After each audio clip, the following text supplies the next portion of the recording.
Okay. All right. I think we got everybody here. Everybody in the back good? We need a little bit more. Oh, you got a couple more minutes? Do you want to come in? Come on in. Well, they're here. They just need to get set up in the back.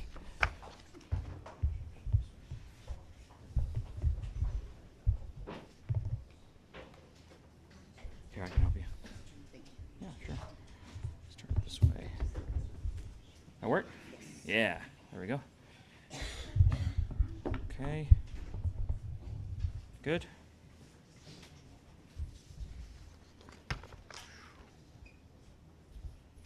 Okay, everyone good with levels, audio levels? All set? Okay. All right, the day is finally here. All right, hello everyone and welcome to our Harris County Houston Sports Authority offices as we celebrate the big day, officially 2 years away from the World Cup getting underway in North America in 2026. That's worth a round of applause. We're almost there. 2 years after we learned that we were going to get it, now we're 2 years away from actually it being here. On June 11th, 2026, the tournament will open up in Mexico City at Estadio Azteca. And here in Houston, we'll have our first taste of the action on June 14th at NRG Stadium and NRG Park. Today, you'll hear updates on a variety of topics related to the 2026 FIFA World Cup, everything from the planning process to the Fan Fest, the legacy planning, and so much more. But before we get to those bits of information, let's take a look at a quick video kind of showcasing the World Cup coming to town.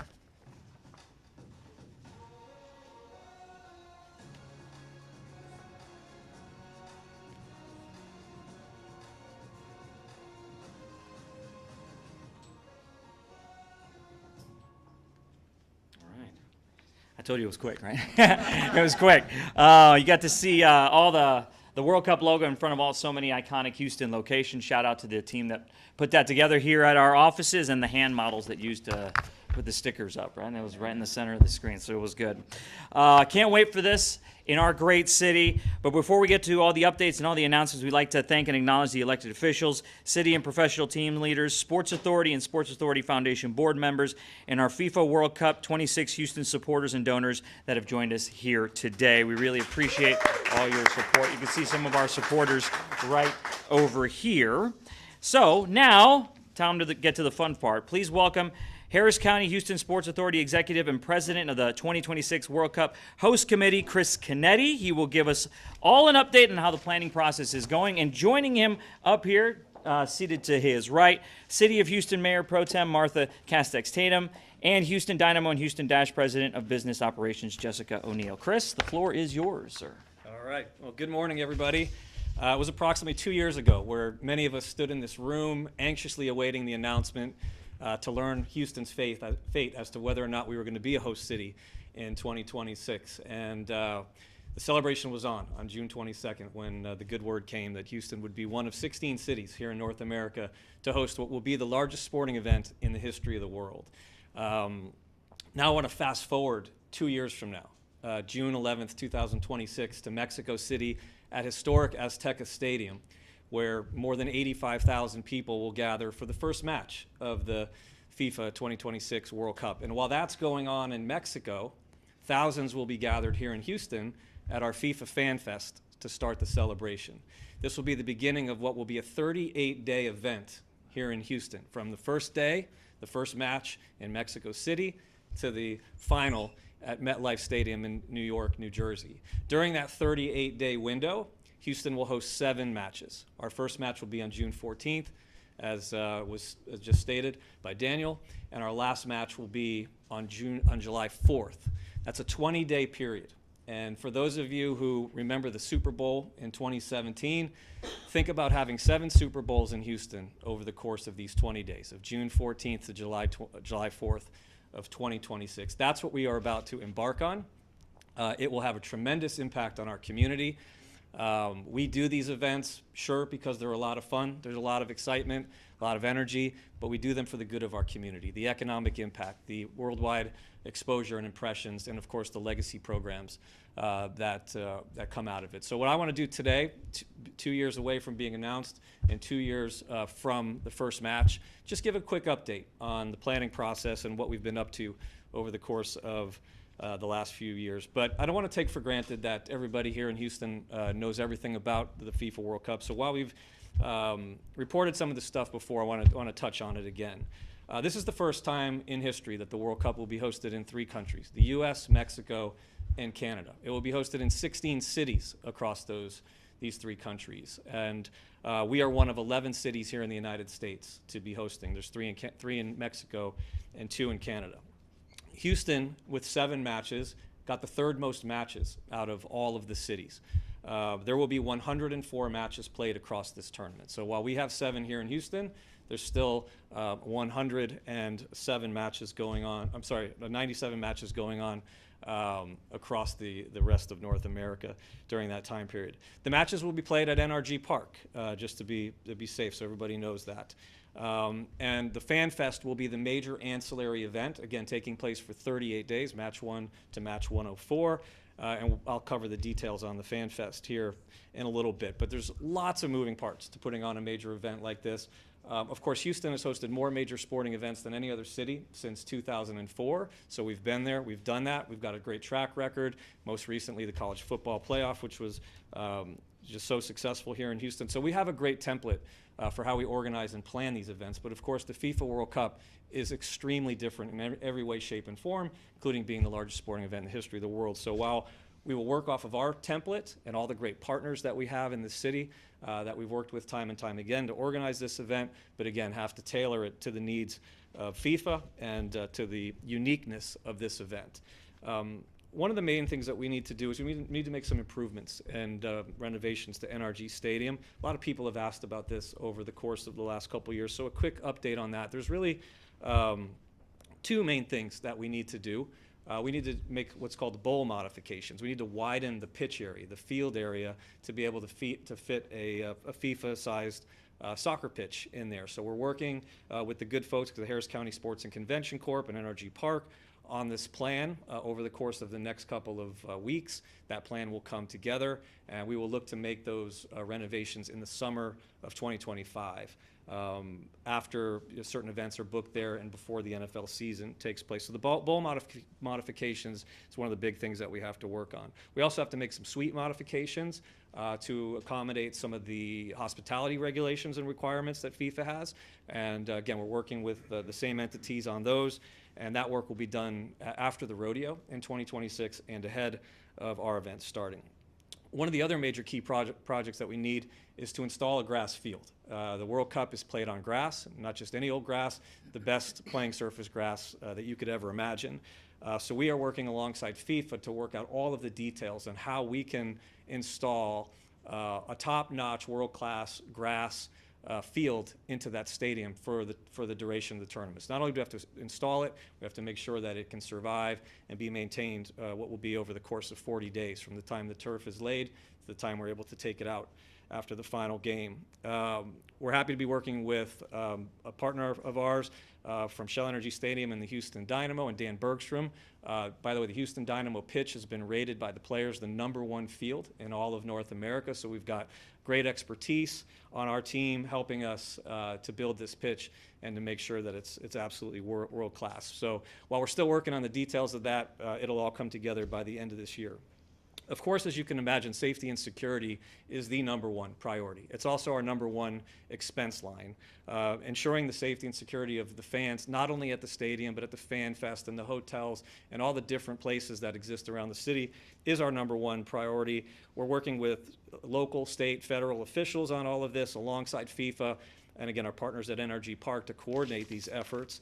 We've been pleased to work with Chief Satterwhite, Chief Harden, and Sergeant Villarreal of the Houston Police Department, who have a vast amount of experience in these events and helping us run point with all of these various agencies across the state and the nation.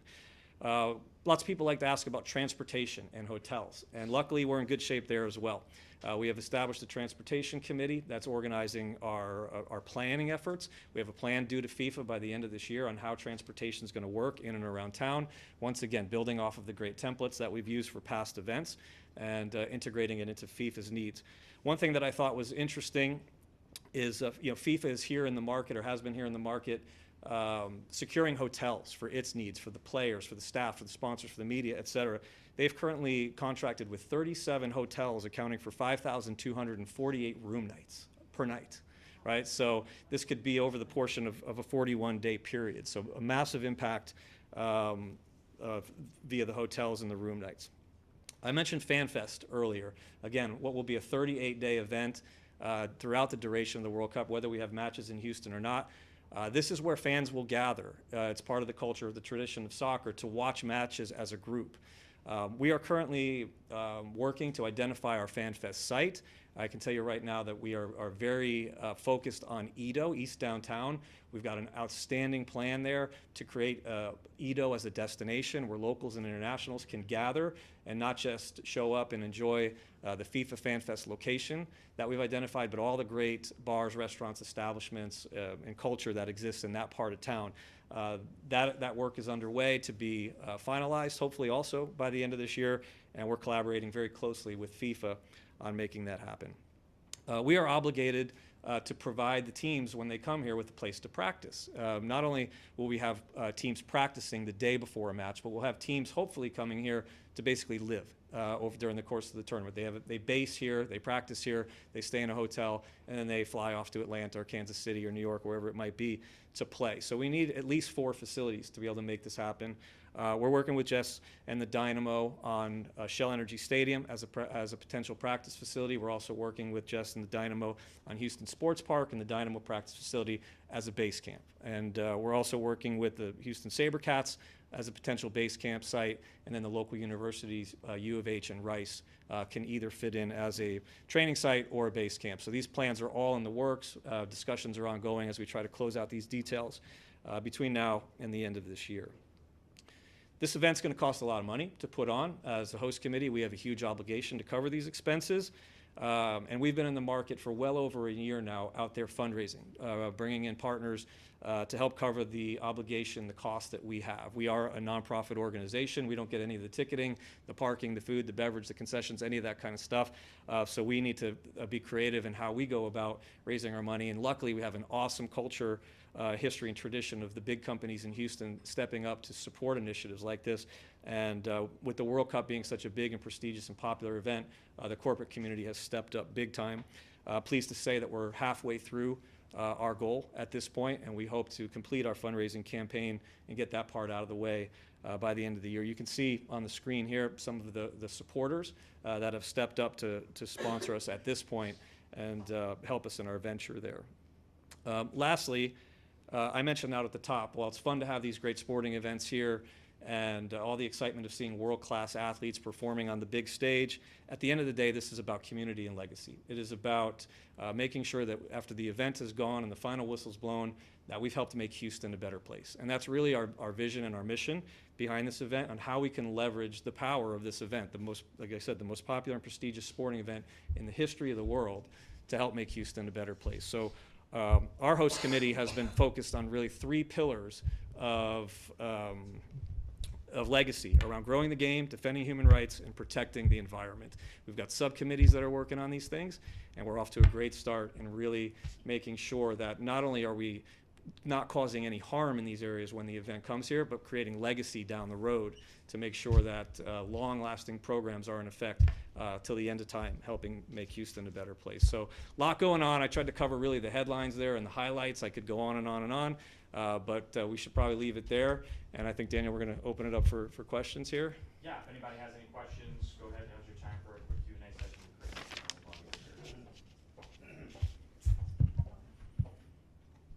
Otherwise, we can go right to one-on-ones. With happy to do this. Does anybody have any questions? So I'll just say, look, this is a massive undertaking, of course. We have had the weight of our community behind us from day one, going all the way back to the bid process.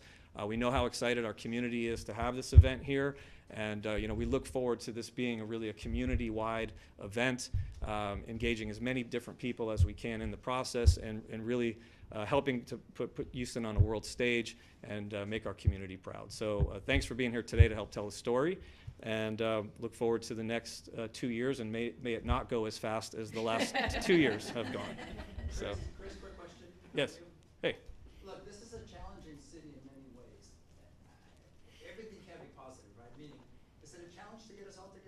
Not really. I got to be honest with you.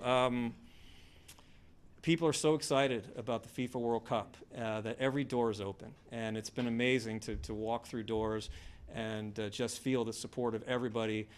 In fact, it's so many people want to help. There's not enough things to pass around to get people to help at this point, right? So we love the support. We feel the support. Eventually, we're going to have a volunteer program where maybe we need upwards to 5,000 plus volunteers to support at airports, hotels, stadiums, training facilities. But no, it's really been a pleasure to be able to work on something where you have everybody behind you. Thank you. Yeah. Getting the soccer community together sometimes is a challenge, but I don't think anyone can deny the importance of this event. Yeah, we're very lucky. I think honestly, during the bid process, that was something we needed to showcase to FIFA, was how united we are as a community. We actually launched this campaign during the bid process called the Spirit of Houston, to show how we come together at big times and big moments to make big things happen. And I think that really resonated with FIFA, and they saw the way our community can respond at these times to pull things off. Yep. Anybody else? All right. All right. Thank you. Thank you, Chris. Thank Appreciate you. it. Got a lot in 10 minutes. Well, as Chris mentioned, we do have availabilities with one-on-one interviews with some of our elected officials and some of our partners that are here today. I'm going to list those so you guys have a better idea of who's here. Sports Authority Foundation Board Chairman Kenny Friedman is right here. He's available for some one-on-one interviews. Harris County Houston Sports Authority CEO Janice Burke is here as well. She's in the front wearing her USA jersey. I know they play Brazil. We got to have a better round than the last match there than against Colombia. Harris County Sports and Convention Corporation representatives are here. I know Ryan is here on behalf of NRG Park. He can speak too. Houston Mayor Pro Tem Martha Castix-Tatum, she's here. Jessica O'Neill with the Dynamo and Dash, she's here. And Houston First CEO Michael Heckman's here too. And I also see Brian Ching in the back. Everyone knows Brian from the soccer community. Dynamo legend Brian Ching, he's here too. So I'll let you guys break up, do some one-on-one interviews if you like. If you have any other questions, you can come see me. You can come see Lester. He's in the back as well if you have anything. Amber is also here as well. So thanks for coming. 2 years to the World Cup. Let's get it. Thanks, Chris. Appreciate it.